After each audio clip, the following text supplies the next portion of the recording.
este nuevo capítulo en Sustos Tatuados.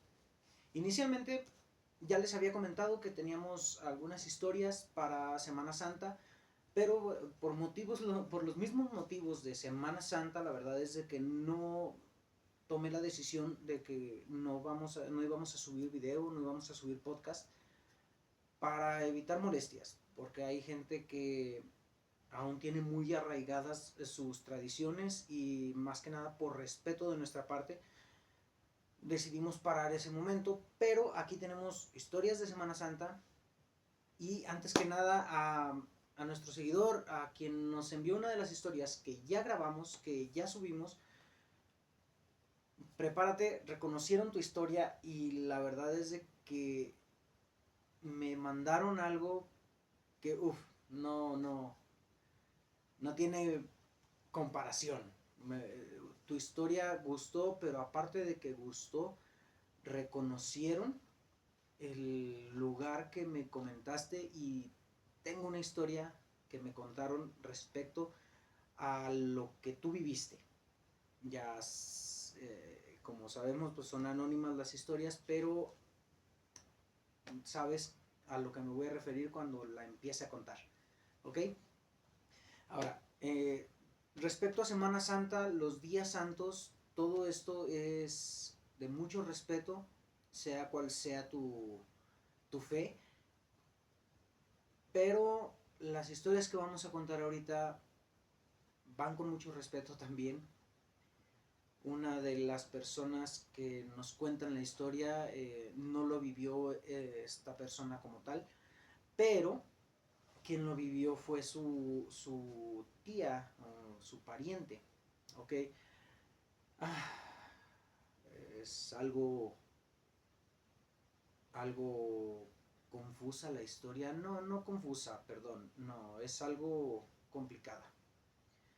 Pero para eso estamos aquí, así que comenzamos. Hace ya como 20 años, mi tía se enfermó, pero una enfermedad muy fuerte. Sinceramente no sé de qué se enfermó, no sé exactamente lo que fue, pero sé que estuvo en cama mucho tiempo, que no se podía ya ni levantar y, y que sus hermanos y la trataban de cuidar, la trataban de mantener bien.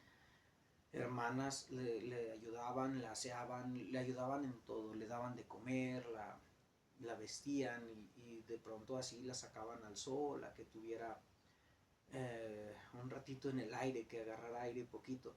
Cabe aclarar que vivimos en el campo, así que es más fácil tomar aire y es más limpio, es mucho mejor. Pese a que los médicos trataban de darle medicamentos, le daban todo, no se reponía.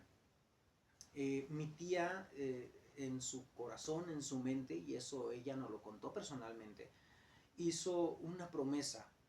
Le prometió a la Virgen de Guadalupe, no mandas, porque ella no cree en mandas donde te laceres. Ella en su mente siempre fue también, creo que yo lo pienso igual, su mente siempre fue: ¿a qué madre le gustaría ver que te lastimes para cumplir algo, por algo que pediste? O sea, si le pides salud y Madre Guadalupe te da salud, o Madre María te da salud, ¿para qué te vas y te lastimas haciendo una manda, lastimándote tus pies, tus rodillas? No tiene sentido, ninguna madre le gustaría ver así a sus hijos. Entonces ella no creía en mandas así, pero ella hizo una promesa que para ella en su mente siempre fue lo mejor, hacer promesas. Y le dijo a la Virgen de Guadalupe, le dijo: tú eres la patrona del pueblo donde vivo, y tú eres la patrona de este lugar, eres la emperatriz, dame salud. Y yo te prometo que voy a mantener tu casa, tu templo, lo voy a mantener limpio, ordenado, hasta que mi cuerpo lo resista, todo hasta que pueda.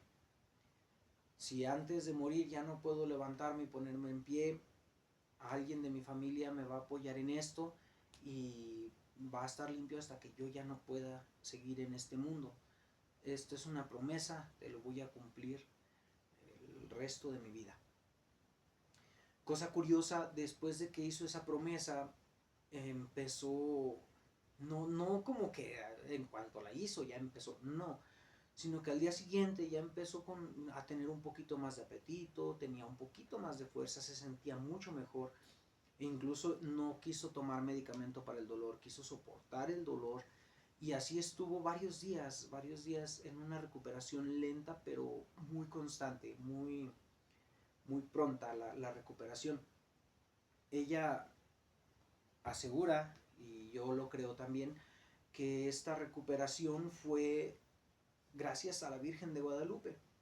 Y vaya, en cuanto se pudo poner en pie y pudo empezar a caminar bien y pudo hacer tramitos largos de caminar, porque como les repito, no fue algo de hoy a mañana, de un día para otro, sino que estuvo en una lenta pero constante recuperación.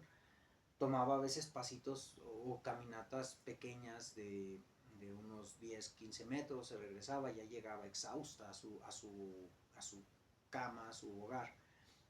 Y conforme iba avanzando su recuperación, el ya no tomar medicina, todo esto, ella misma optó ya por empezar a caminar hacia el templo.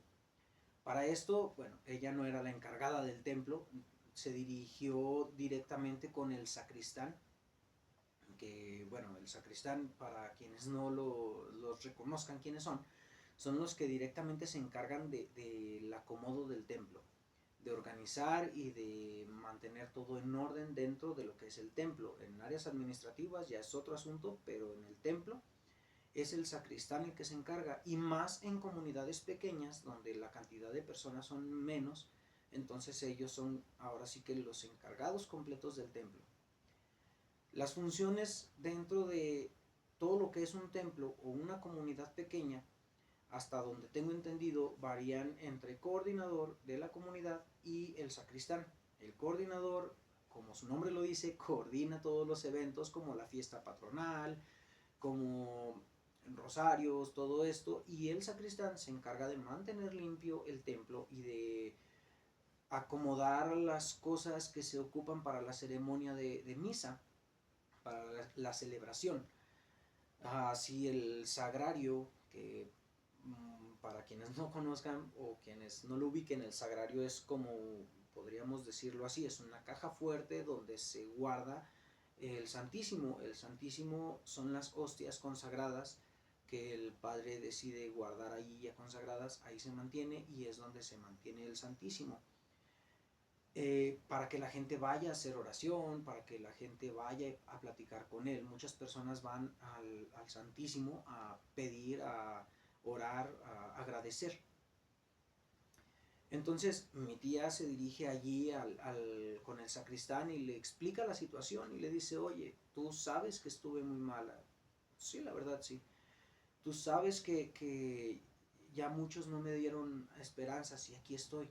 Y todo esto se lo debo a la Virgen, porque yo le pedí y le prometí que si me daba salud, yo me encargaría de mantener su templo limpio, barrido, trapeado, mantenerlo en orden. No te quiero quitar tu puesto de sacristán, no es mi interés quitarte el puesto. Si tú algún día decides entregarlo o pasarme a mí esta responsabilidad, la acepto, pero no es mi intención quitártelo. Lo que yo quiero es cumplir mi promesa. ¿Me permites hacerlo? Y bueno, el sacristán, en una manera muy agradecida, porque también ya a veces se cansaba de hacer los aseos como persona ya un poquito grande, decidió aceptarle la propuesta. Ok, yo me encargo de acomodar las cosas para la misa, de llamar a misa, de atender al padre, tú te encargas de la limpieza como lo prometiste. ¿Estás de acuerdo en eso? Por supuesto que sí. Y así empezó esta rutina entre estas dos personas a trabajar, entre el sacristán y mi tía, a trabajar en mantener el templo. Uno, porque el sacristán era su obligación o su responsabilidad, y era también su gusto de trabajar dentro del templo, de mantenerlo limpio, de cuando a veces está el sol o incluso hace oración o así.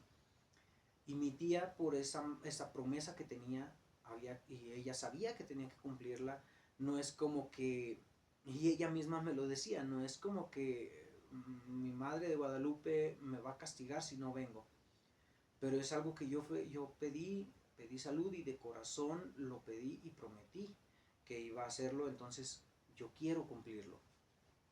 Ya en esta rutina había veces que mi tía se le hacía tarde porque ella tenía animalitos, tenía borreguitas, tenía así vacas y ella se dedicaba a eso, era como ganaba su vida. Ordeñaba las vacas, vendía la leche y recibía su dinero y era como se ganaba su vida. Así que pues también tenía tiempo para hacerlo del templo. Y a veces se le pasaba un poquito o se iba a ordeñar, se le iba el tiempo y se le hacía ya noche para ir a arreglar el templo, pero ella quería hacerlo diario. Había días en los que nosotros le decíamos, no, no, así déjale, mañana vas. No, ella nunca lo permitió y siempre nos decía, no, voy a hacer el aseo porque es lo que prometí y a mí me gusta cumplirlo y yo quiero estar ahí, voy a rezar, voy a hacer el aseo. A fin de cuentas, siempre está limpio el templo, no es mucho lo que se va a hacer, voy, regreso rápido. No era muy lejos el templo de donde nosotros vivíamos, se podría decir que es como un medio kilómetro, un poquito más, un poquito menos, la verdad no te sé decir con distancias porque de mi casa al templo eran como 4 barbechos. Como repito, vivía en el campo, pues eran como 4 barbechos, pongamos como un medio kilómetro de distancia para que se entienda bien. Y acercándose los días de Semana Santa, la coordinadora como tal empezó a organizar a las personas para hacer el Via Crucis, para hacer los eventos como la Última Cena, el Via Crucis, la oración del pésame, la oración o la hora, la procesión del silencio, perdón. Sí, esto es darle el pésame a la Virgen María por la muerte de Jesús. Luego el sábado viene el Via Matrix, que en teoría es la representación del regreso de María desde el Calvario hasta su hogar. Y en la noche lo que es el fuego nuevo. La coordinadora estaba con todo esto, organizando a las personas, tratando de hacerlo un poquito más realista, consiguiendo antorchas, consiguiendo capuchas, consiguiendo todo. Y mi tía apoyando, haciendo también, colaborando, haciendo antorchitas para los niños, veladoras, porque la procesión del silencio es a oscuras. Para nosotros no era difícil porque pues el campo, no hay luz, no hay luz en qué forma en alumbrado. O sea, sí tenemos luz en la casa, pero no hay alumbrado público por ser un campo. Entonces es más fácil manejarnos a oscuras, ya nomás las antorchas son para guiarnos en el camino. Mi tía consiguió una tambora para hacer el sonido del tambor y hacer la procesión. Esta procesión fue un poco peculiar porque se sintió muy pesada, una vibra muy, muy, muy pesada. Desde que empezó era salir del templo, dar una vuelta por la comunidad y regresar. Todo en silencio, no se permite pláticas, no se permite nada, es todo en silencio. Y, y vaya, ese silencio es tal cual cuando sepultas a una persona y regresas a casa, el silencio es un silencio abismal, es un silencio que sabes que no hay palabras. Y cuando te metes en el papel es aún más intenso. Pero bueno, ahí estaba mi tía y estábamos todos, empezamos la procesión, pero se sentía un ambiente muy pesado. Estábamos dando el camino de la procesión y mi tía empezó a sentirse un poquito como mareada, como cuando empezó a enfermarse, y eso empezó a preocuparla a ella. Notábamos su preocupación, pero ella nos insistió en que quería terminarlo. Cuando termina la procesión del silencio, que ya las personas empiezan a tomar sus conversaciones como es normal, ella me hace el comentario que empezó a sentir que la seguían, que la estaban viendo, sentía miradas muy pesadas sobre ella. No le tomamos mucha importancia porque nosotros también sentíamos eso y quizá, y lo que yo le comenté fue que quizá nos dejamos llevar por el ambiente. También ella se relajó un poquito al escuchar eso, de que quizá fue el ambiente, entonces no, así se quedó en ese rato. Estamos hablando de que es el Viernes Santo, cuando pasó esto, la procesión del silencio, y ya cuando todos empiezan a ir, nosotros también ya nos vamos, ella decide quedarse para limpiar el templo, para barrerlo, porque pues entró mucha gente, la tierra, dijo, yo me quedo limpio y yo me voy, al ratito los veo en casa. Nos fuimos y ella se quedó ahí. Se dieron las 10, se dieron las 11, se dieron las 12 y ella no llegaba, y a eso nos empezó a preocupar. Como sabíamos que se había puesto, se estaba sintiendo un poquito mal, decidimos ir a buscarla. La encontramos fuera del templo, el templo cerrado, pero en el suelo, como en posición fetal, como, como con mucho miedo, en una posición, sí, una posición fetal, abrazando sus piernas, piernas dobladas y abrazándola con sus manos. Eh, para cuando se controló, que ya vio que estábamos ahí con ella, que nos reconoció, cuando se controló, lo que me contó me dejó helada. El punto es de que cuando se quedó limpiando, empezó a barrer el templo, y ella tenía la costumbre de barrer del altar hacia la puerta. ¿Por qué motivo? La verdad es que no lo sé. Pero del altar a la puerta, ella se puso a barrer y empezó a escuchar dentro del templo como un murmullo, como muchas personas, pero no hablaban, eran más bien como oraciones, como que estaban rezando, pero muchas personas. Y ella se detuvo de barrer, volteó, no veo a nadie, no observó que hubiera alguna persona o varias personas. Deja la escoba en el lugar donde estaba para tener como el límite donde ya barrió y lo que le faltaba, se asoma hacia afuera del templo, no hay nadie. En principio se asomó porque pensó que alguien se habría regresado o algo. Se regresa y empieza a barrer y vuelve a escuchar los murmullos, pero más fuertes, los rezos, más fuertes, como si ya estuvieran dentro del templo, porque de hecho ella nos comenta que se escuchaba el eco de esas oraciones cuando, cuando estaba barriendo, se escuchaba el eco. Y lo que hizo fue que empezó a sentir mucho miedo, empezó a sentir que las piernas le empezaron a flaquear, empezó a sentirse débil y con muchos nervios, era miedo absoluto lo que tenía. Allí donde iba, dejó su escoba en el suelo, o sea, la dejó caer y decidió a salirse. Una vez que cierra las puertas del templo y le cierra con llave, porque para esto el sacristán ya le había entregado llaves también del templo para que no se molestaran, ella cierra la puerta y el templo se sigue escuchando. Como contexto para que me entiendan, el templo es como un rectángulo grande con dos ventanas, una en cada costado, ventanas un poquito grandes. Abajo de las ventanas hay unas bancas que, que suelen usarse a veces como altares o simplemente como banca de descanso, justo abajo de la ventana. Cierra la puerta, se vuelven a escuchar las voces, pero ya más fuertes, y son oraciones como si fueran en latín. Ella no entendió lo que decían. Cuando se asoma, mira muchas antorchas prendidas dentro del templo, cuando ella sabía que no había nada de eso, y empezó a mirar siluetas de personas en las bancas sentadas, todas formadas en las mismas bancas.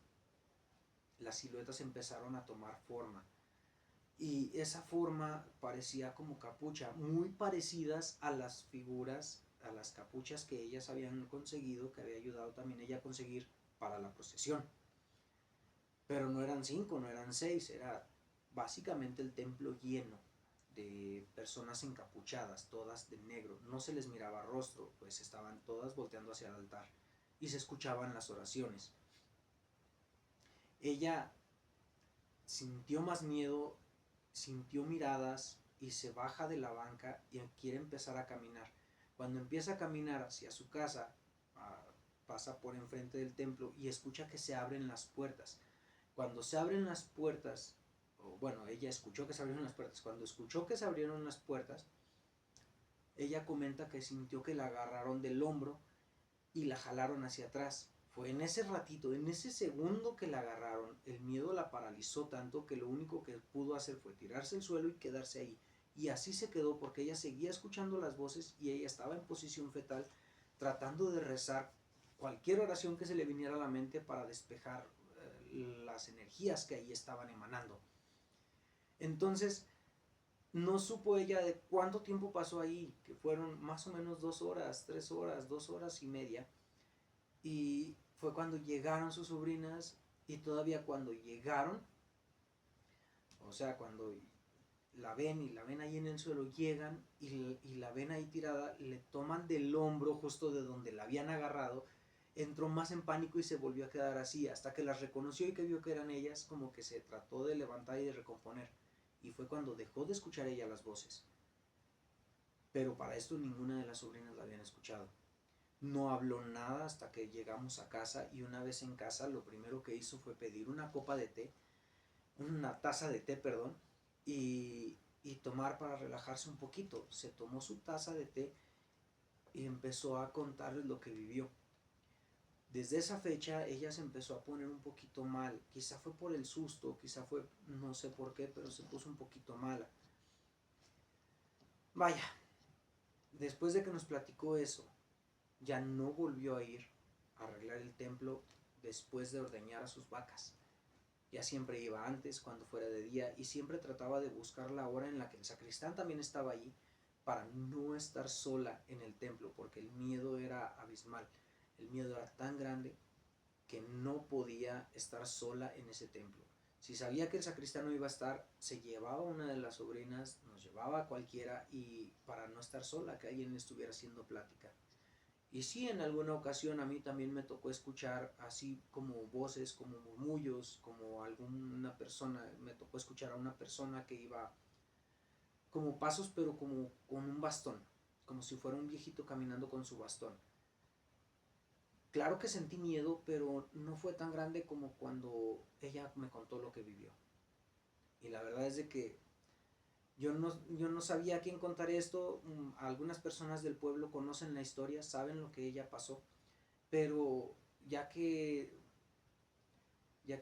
llego yo, ahora sí yo como primera persona, llego yo a preguntar, pues fue que se le ocurrió contarme esta historia y ojalá que la estés escuchando y si la estás escuchando, dime si te gusta, si te gustó o por lo menos regálame un like y comparte la historia. Lo mismo para todos.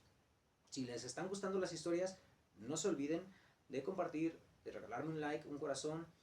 Y bueno, si la escuchan en Spotify, calificar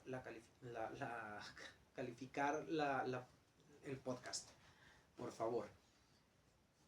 Hasta aquí nuestra primera historia. Díganme, coméntenme qué les está pareciendo. ¿Alguna vez han escuchado alguna historia similar? Y la verdad es que hoy siento un poquito reseca mi garganta, así que disculpen.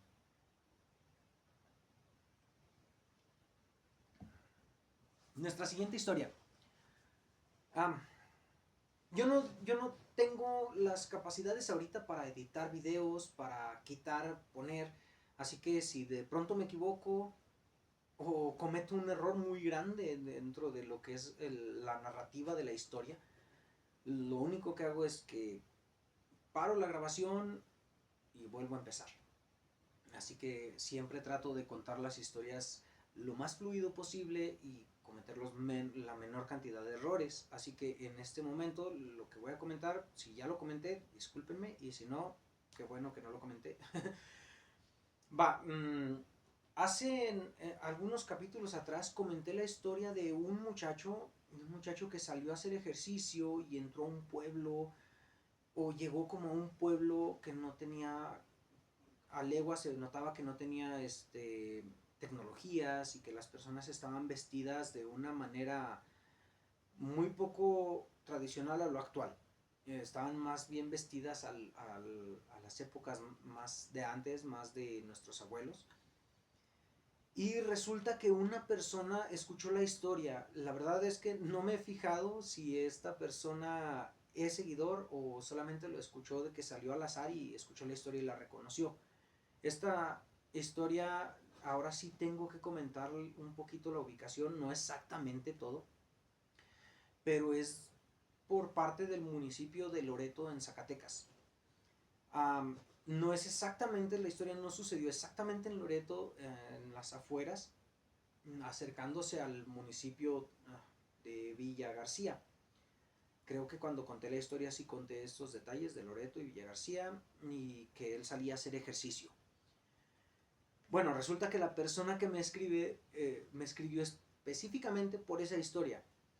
Me comentó que al escucharla reconoció el lugar y reconoció lo que este muchacho vio porque él también ya lo había vivido. Pero no solamente él, un grupo de personas junto con él estuvieron al, al margen de lo que fue esta historia. Y, a ver, cabe recalcar que lo que pasó con este joven y lo que él me está contando son dos historias muy diferentes, pero a lo que la persona que me mandó tiene en relación es en lo siguiente. Es un pueblo fantasma y no es un pueblo a la vez. Fue más bien como un asentamiento en unas cuevas dentro en las faldas de un cerro.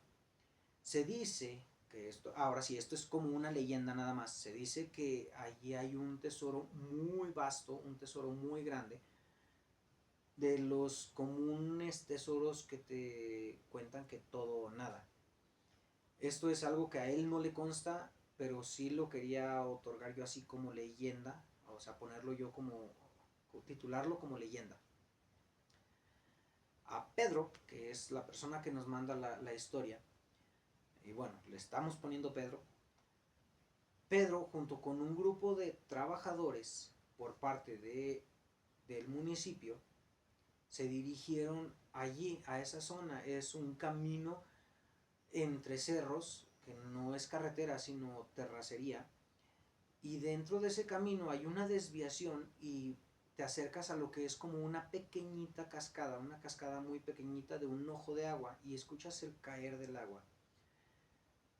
Pasando esa pequeña cascadita se encuentra una serie de cuevas en las que se ve que trataron de construir casas. Se ven los cimientos y se ven las cadenas de la parte de abajo. No son ni siquiera lo que aquí se conoce como tapias, que son ya casas derrumbadas, sino se ven las cadenas como que apenas se empezaba a construir. Allí sucedió, según la leyenda, una masacre cuando se encontró ese tesoro. Y para no dar más explicaciones o no dejarme llevar por esa leyenda, solo lo dejamos así, que sucedió una masacre. Lo que corrobora la teoría es de que allí han encontrado en diversas ocasiones restos tanto de animales como de personas. No por montones, pero sí de pronto entre que escarban encuentran a uno y una monedita, algo allí con lo que se encontraron. Es algo muy delicado y hay que tomarlo como con pincitas porque es algo muy delicado de platicar y de escuchar. Lo que se viene es lo siguiente. Muchas personas tienen la teoría de que cuando en tiempos pasados escondían algún tipo de valor, ya sea monetario, en moneda o en cantidad de oro o joyas, los tesoros como se ve en las películas, muchos creen o tienen la teoría de que las personas ponían a alguien allí para cuidar el tesoro. Si me estoy explicando, espero que sí. Pónganme en comentarios si me explico. Entonces, al ser muchas personas las que escogían poner allí cerca de esta zona o en las cuevas su tesoro, pues quizá fueron varios seres los que allí están cuidando, custodiando. guardias, les llaman, o guardianes. Pero pueden ser tanto animales como no animales. Ahora bien, si tú te acercas y no tienes la intención de tomar nada, solamente vas a mirar las cuevas, vas a pasar por allí, vas a notar como normalmente una cueva, la cascadita es una cascada muy pequeña y hasta ahí, o sea, no vas a toparte con nada más. Esto es lo que me contraría con lo que la primera historia que ya se había contado, que si no vas con intenciones de algo, no te pasa nada, pero este muchacho solamente iba haciendo ejercicio y se topó con estas personas. Estas personas eran los guardianes, por eso él sentía la vibra tan pesada. Y Pedro, que nos manda la historia, nos comenta que los guardianes se encargan de que no te acerques al tesoro. Y si te acercas, es todo o no es nada. O sea, te puedes llevar, pero tienes que llevar todo. O no te lleves ni una sola moneda. Ahora bien, lo que pasaron estas personas al ir a trabajar allí fue porque el ayuntamiento, al enterarse de que era como un atractivo turístico por la cascada, por el sistema de cuevas, quisieron adaptar esta zona para eso, para sentido turístico, poner, no sé, una tirolesa, poner entradas a las cuevas, obviamente bajo guía. Y estas personas que entraron a trabajar junto con Pedro empezaron a sentirse un poco raros, vigilados, empezaron a encontrar las cositas que ya comenté que encontraron, junto con algunas herramientas de, de antes, como hoces, navajas, cosas así. Algunas puntas de flecha también se llegaron a encontrar y varios artículos más dentro de lo que va en el margen. En las cuevas se encontraban prendas, se encontraban así cositas por el estilo, pertenecientes a quién sabe quién.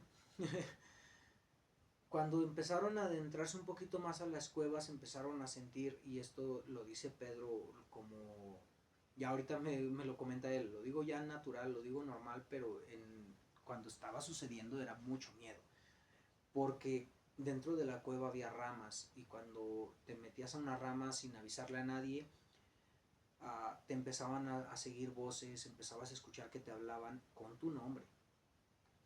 A mí me pasó en particular que al entrar a una rama y no avisé, empecé a sentir que me hablaban, a escuchar que me hablaban, me decían Pedro, Pedro, o como en una voz molesta a veces, o como tratando de seducirme en ocasiones, pero eran voces cambiantes y me empezaban a atraer. Y yo tenía la necesidad de seguir esa voz. Lo que a mí me mantuvo a salvo, por así decirlo, fue que cuando yo empecé a caminar hacia donde estaba la voz, uno de mis compañeros me sujetó del cuello, pues, de la playera, pero por la parte de atrás, y me jaló hacia atrás. Me caigo hacia atrás, caigo de espaldas, volteo a verlo, me da mucho coraje,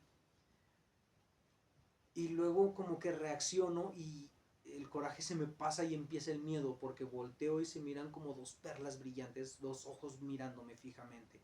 En ese momento, tanto mi compañero como yo lo vimos y nos salimos. Y ahora cuando me cuenta esto, me dice, ahorita me da risa que quizás hasta eran algunas joyas y yo no lo pude ver por el miedo.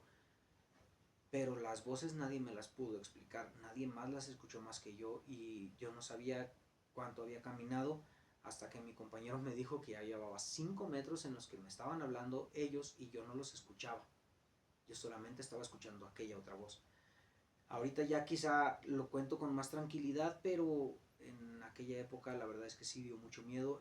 Así como a mí me pasaron algunas cosillas, a mis compañeros también les empezaron a pasar cosas así medias curiosas.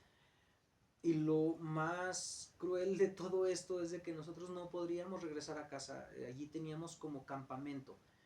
En el campamento, cuando estábamos a la fogata en la noche para tratar de tomar calor y meternos a nuestras tiendas a dormir, o cenar, o tomar un té, se escuchaban risas, se escuchaban los coyotes. Y bueno, los coyotes no nos generaban miedo como tal. Las risas que venían eran de personas y las risas provenían de las cuevas. No aguantamos mucho, no aguantamos mucho trabajando ahí, ni siquiera preparamos nada, no dejamos nada bien hecho. Cabe aclarar que esos cimientos y esas cadenas que ya estaban ahí cuando nosotros llegamos. Nosotros nada más teníamos que adecuar la zona. Pero no aguantamos. No aguantamos ni 5 días cuando ya el miedo fue demasiado para nosotros y mejor nos retiramos.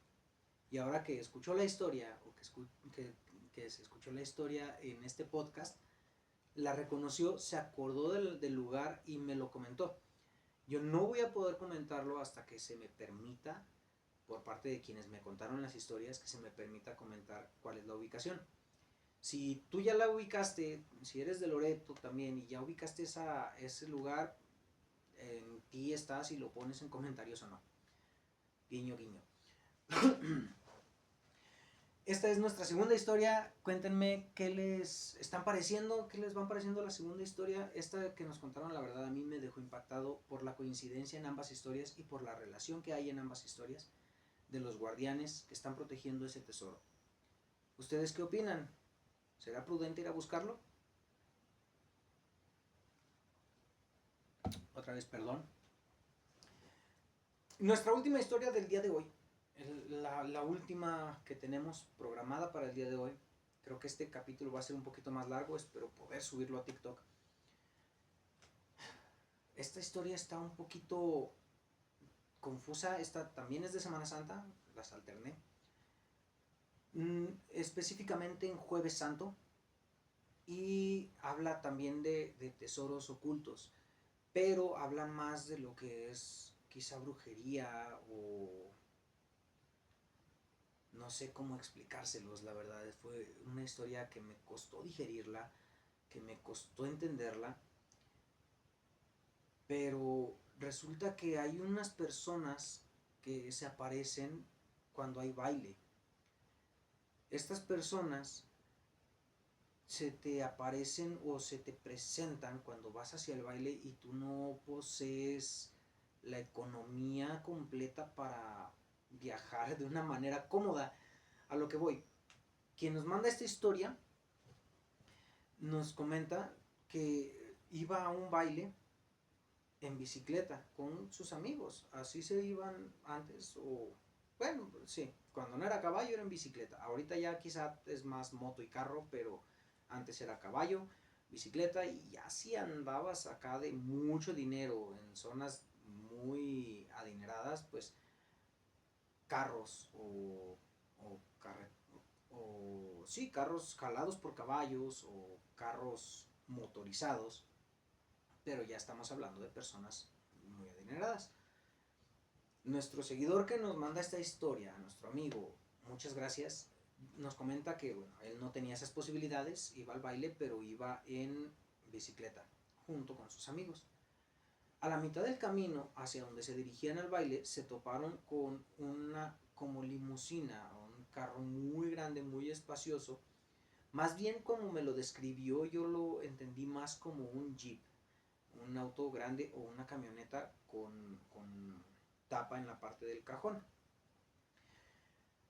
Y comentan que se detienen hacia con ellos y les dicen: escondan las bicicletas y súbanse, nosotros vamos para allá, aquí ándense con nosotros, se la van a pasar a gusto. Y sí, estas personas estaban, se dejaron llevar por la bebida que traían y que les estaban ofreciendo, y tomaron decisiones. Cabe aclarar, o sea, no es de hace poquito, era cuando el clima era más seguro antes que ahora. Se subieron, iban platicando que no eran de allí, que venían de otro lado, que querían divertirse. Llegaron al baile, hasta ahí todo normal, y cuando se termina el baile seguían tomando, y de seguir tomando iban de regreso hacia donde estaban sus bicicletas. Y hablamos que esto no fue exactamente en Semana Santa, pero fue cerca o pasando la Semana Santa, es lo que le estuve entendiendo. Y le comentan a los dueños del vehículo a nuestro seguidor que cerca de donde dejaron las bicicletas había un tesoro escondido. Les dicen, se dice que en Semana Santa es más probable que encuentren dinero, que se encuentre dinero, hay llamaradas azules o hay muchas formas de encontrarlo. ¿Qué les parece? Si ya que andamos aquí, cuando lleguemos por ahí donde están las bicicletas, vamos y las buscamos. Bueno, a ver si encontramos y si no, pues no pasa nada. Y ya ellos, dejándose llevar por el ambiente, les dicen, sí, está bien, vamos. No, no hay problema, no tenemos nada que hacer, así que pues vamos. Cuando llegan a donde las bicicletas, se bajan del vehículo muy emocionados, muy divertidos, muy entretenidos, se bajan platicando, que bromeando. Cuando acuerdan, estos eran dos amigos y nuestro seguidor, y eran dos personas los que iban en ese vehículo. Cuando acuerdan, voltean, que estaban ya solos, no había nadie más, y voltean, no ven a nada, pero lo único que escucharon fue una carreta jalada por caballos. Escucharon el galopar del caballo y escucharon cómo se iba alejando. Al momento de que se desaparece el ruido por completo, las bicicletas estaban allí, pero ellos tenían sus ropas rasgadas, o sea, como si hubieran andado entre ramas y espinas y todo esto. Se dan cuenta que tienen la piel lastimada, como arañada, y fue cuando ya no supieron qué fue lo que pasó, porque en ese momento su nivel de embriaguez disminuyó completamente, ya estaban en un estado normal, quizá fue por el susto, quizá fue por el tiempo, pero estaban en un estado muy normal, casi como sintiendo un poquito de resaca. Les empieza a dar un poquito de miedo porque sigue siendo oscuro, sigue siendo de noche. Toman sus bicicletas y sin decir una sola palabra se regresaron. A la madrugada, al amanecer más bien, cuando amanece, porque llegaron todos, se quedaron en el mismo domicilio, amanece y deciden regresar al sitio donde habían puesto las bicicletas al principio. No había pasado más nadie y solamente quedaban allí en ese camino las huellas de un carretón o una carreta tirada por dos caballos. ¿Qué les parecieron estas historias? Esta última en particular, la verdad es que me dejó un poquito, dirían los españoles, flipando. Me dejó un poquito sacado de onda. La verdad es de que me costó mucho digerir esta historia porque sigo sin entenderla bien. Pero las otras dos, a mí me parecieron geniales. No te olvides, si te están gustando, regálame un like, coméntame qué te están pareciendo. Y bueno, sin más ni más, nos vemos en la siguiente historia.